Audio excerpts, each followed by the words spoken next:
Welcome to mypersonalfootballcoach.com's Soccer Player Development Podcast. Discover all the secrets, hints and tips about soccer player development and soccer coaching from some of the leading figures in world soccer. Here's your host, Saul Isaacson Hurst.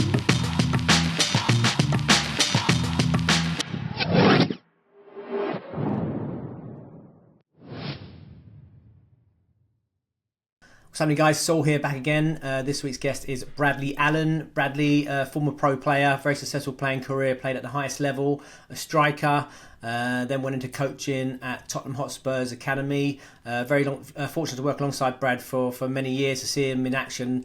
One of the best coaches I've seen, top level coach, top level interaction with players, and his technical and tactical detail. And I want to get Bradley into the show. Originally, when we were talking about coaching strikers, to get his behind the scenes ideas about what's the best way to coach strikers. Obviously, him as an ex-pro or a top striker at the highest level, coming from a footballing family. His brother Clive also top striker as well. And then what does that look like on practice on the pitch? We'll talk about his obviously his coaching career, his family background, and the lessons he learned as a pro. So a top episode, a top guy, a real humble guy as well. Someone who takes time to talk to you, always passionate and interested in the game, very eloquent. He does a lot of punditry as well, so obviously speaks really well about football. So really excited he came on, and privileged as well. This is a great chat, a real great deep dive into how to coach strikers and forward players effectively and support that next generation of top strikers. And don't forget, if you're interested in one-to-one training and you want to see a little taste of some of my work with Arsenal's new signing, Noni Madueke,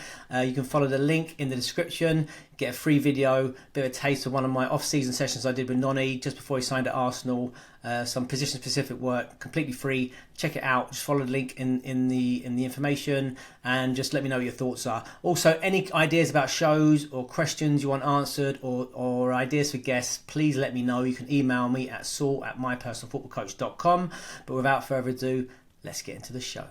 When you're talking about doing and encourage them to work and do more finishing practices, we are in a world where, maybe sports science can be a little bit protective of that. But I think, to develop the robustness, through the hips, groins and quads is important, as long as you don't sort of set players back by doing too much. I think that's where you have to sort of be skilled. It will depend on the given day, the actual load of the young player.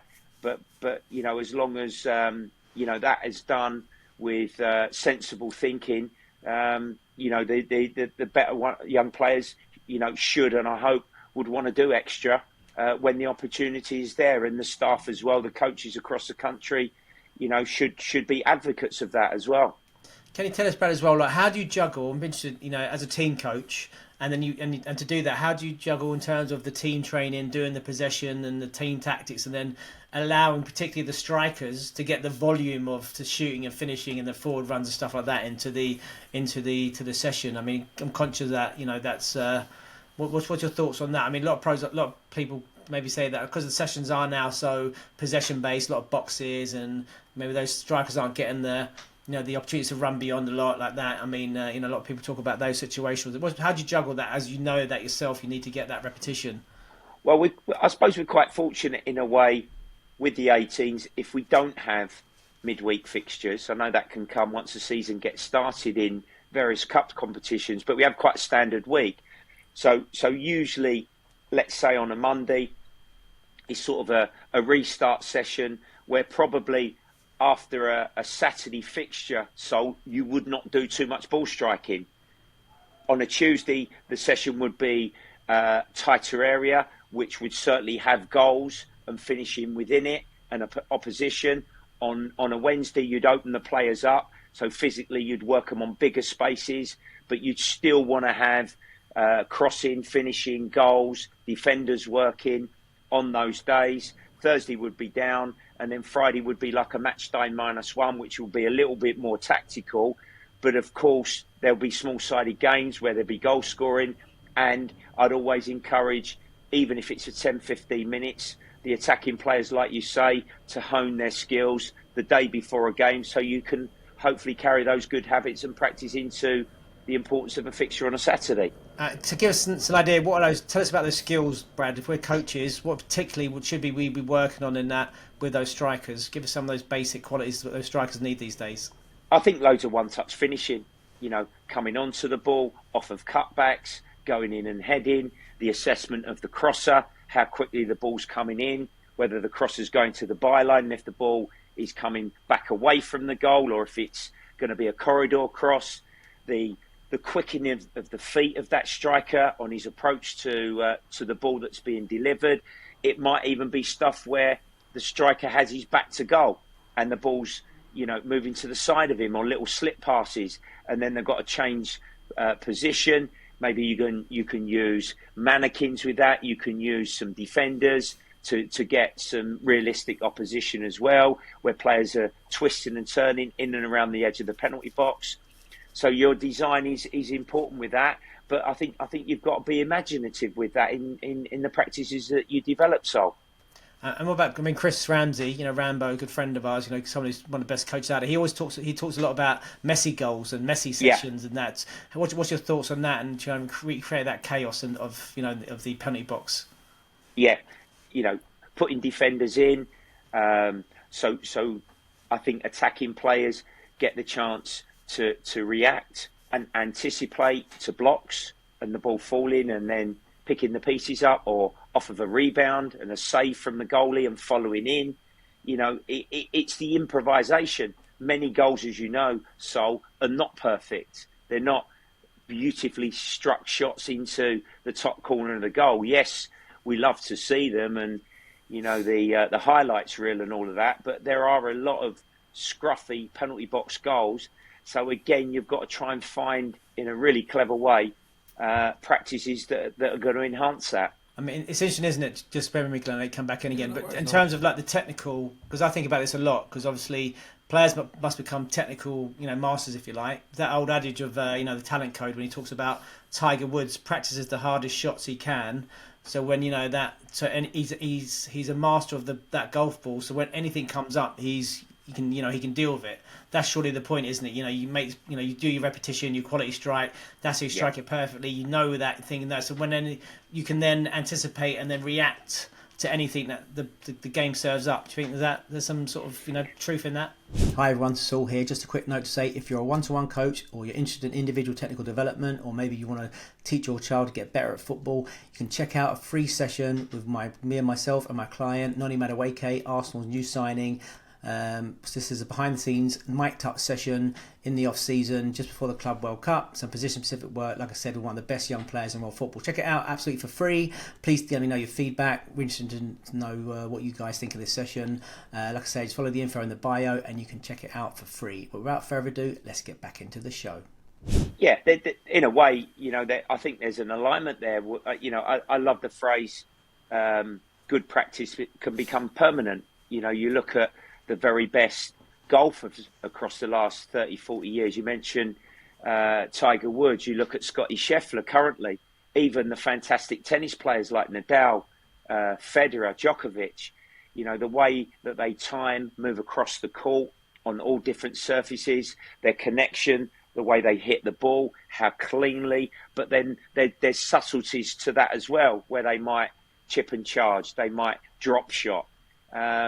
Not only can the golfers with the equipment hit it, miles down the fairway, but they still have the finesse around the green. And I think there's a little bit of a link there to goal scoring. Absolutely.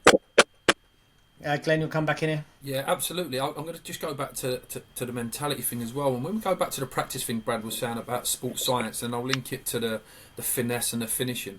I think what I would prefer personally, if you've got two young strikers, I would rather have someone that's obsessed with practicing and they're wanting to practice too much, and you're almost having to tame the beast and put the leash on them and say, listen, don't overload, blah, blah, blah. Rather than, for me, I'd be concerned if we've got a striker that's not obsessed about scoring goals, that ain't going away watching videos, that aren't saying, Brad, Glenn, Saul, can I get an extra bag of balls and just do an extra 20 minutes?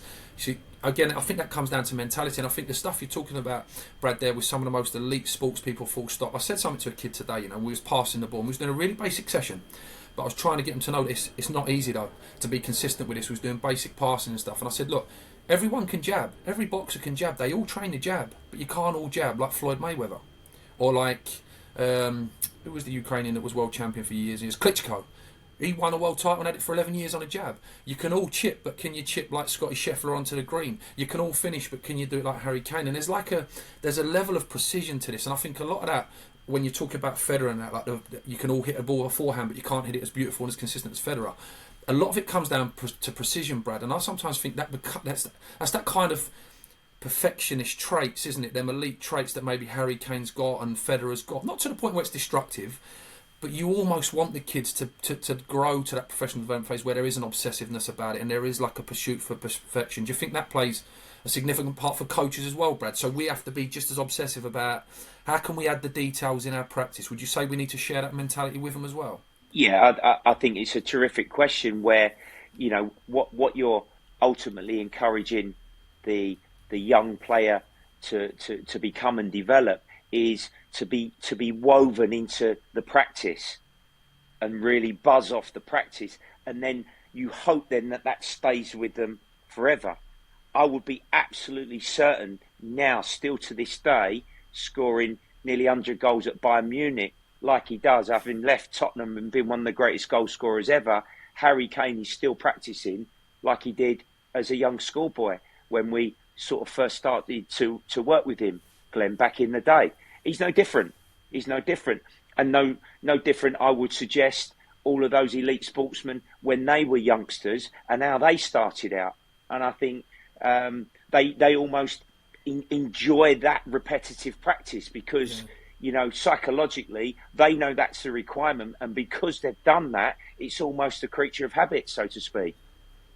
Well, what would your advice be, Brad, to a young striker, just starting out, or a young player, or a parent of someone who's, a young striker? What would your advice be to them, line forward player? What should they be doing? What should they be working on? What should they be how can they, maximise their learning?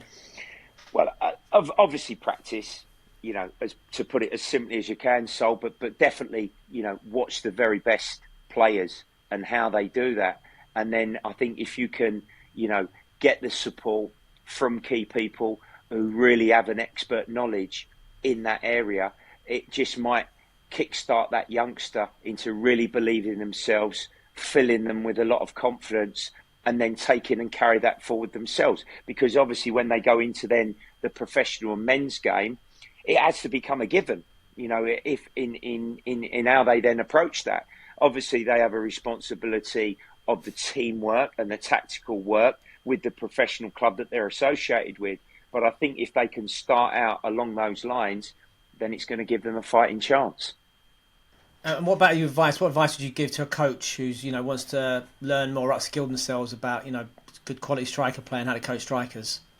Like we all did, so watch, listen, take good bits, take practices, try to, maybe tweak or change them, experiment, fail sometimes.